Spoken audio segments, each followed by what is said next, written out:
Well, very good morning, everybody. Ben Allen. I'm so proud to represent the West Side, Santa Monica Mountains, and coastal South Bay communities of Los Angeles County. I've served there for 11 years, worked a lot on educational issues, campaign transparency, political reform, and then also climate and environmental issues, including having authored Prop 4, the big bond that we just passed back in November, which is providing billions of dollars, both for our water infrastructure, but also for wildfire resiliency. Just 2 months after the passage of the bond, we experienced those catastrophic wildfires in Los Angeles. I live in Santa Monica. We saw the fire from our window.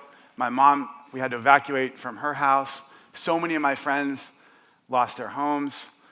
It was a catastrophic experience, and the human cost has been tremendous. I've just tried to help so many friends going through the terror and the horror of losing everything.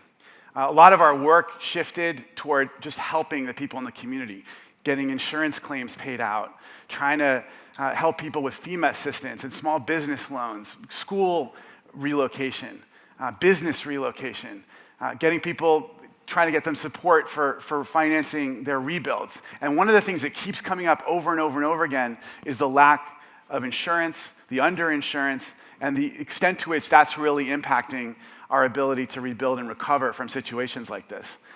Folks who simply were shuffled onto the FAIR plan, their plans were scaled back, they were kicked from their insurance policies right before the fires, and it's really harming the ability of Los Angeles to get back on its feet after this terrible crisis.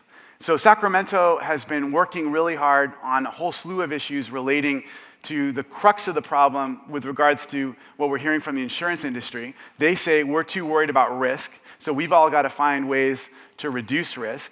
So it's both through grants for home hardening efforts, it's through new mapping tools, it's through new updated standards associated with hardening. But I really think that the stakes are so high now that it provides us with some real opportunities to try to muster some of the resources that are at risk and at stake to really move the envelope with regards to risk reduction. And I think that's our sacred duty right now. And I know so many people here are really committed to this effort. The fact that this conference has gone from being just a dinner a couple of years ago to standing room only and massive wait lists show how much interest and knowledge there is about the need for us all to come together and start taking more aggressive action on risk reduction. And so what's that going to look like? I mean, we look at communities like Escondido, for example, where they've just built a whole community in the very high fire risk zone that is built to IBHS standards, where they aggressively police CCNRs that require really aggressive approaches to both their building materials, mesh, the roofing, and also vegetation management. And as a result, even though they're kind of heavy-handed in the way they police the rules, the folks in the neighborhood are feeling good about the situation because they know that people living just next door are paying thousands of dollars more in insurance costs. I wonder whether there's opportunity here for us to utilize that economic delta to do right by communities and make it much less likely for us to have these kinds of terrible conflagrations that created so much human despair in the past. And I know that the people in this room are at the heart of that effort. You're providing both the hardware, trying to provide new opportunities for firefighting through drone technology, through water catapults, through helicopter usage, through sprinkler systems. You're also working on software to help both our firefighting infrastructure and our local governments create aggressive tools for monitoring people's homes and then stepping in and providing them with suggestions associated with reducing their risk. And it also gets me wondering, maybe if communities, I mean, for example, I have a place up in Sacramento. The city came in and said, you have to fix the sidewalk because the sidewalk had been a bit bent by a big tree root. And they said, you can get it fixed on your own, or the city will come in and fix it in 180 days and charge you for it and put on your tax bill.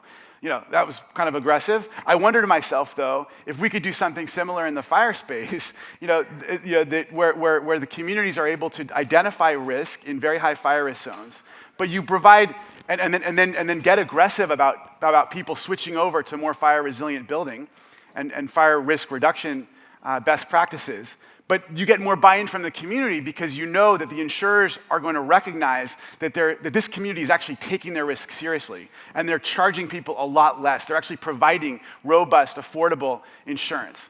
It also, of course, involves really holding the insurers accountable to promises and to coverage, and to real affordability. So there's a grand opportunity here, I think, because of how high the stakes are. The fact that you were starting to see real money, including massive battles between the utilities and the insurers in Sacramento over who should be left holding the bag for the massive costs associated. But I know that the people in this room are coming up with the next generation of technology that are going to help us to solve these challenges. And I just want to say that I think there are a lot of us in government right now who are very interested in and really encouraged by the energy and the commitment and the resources that are in this room today as you help us solve the core challenge here, which ultimately is ensuring that we never have a terrible conflagration like we saw earlier this year.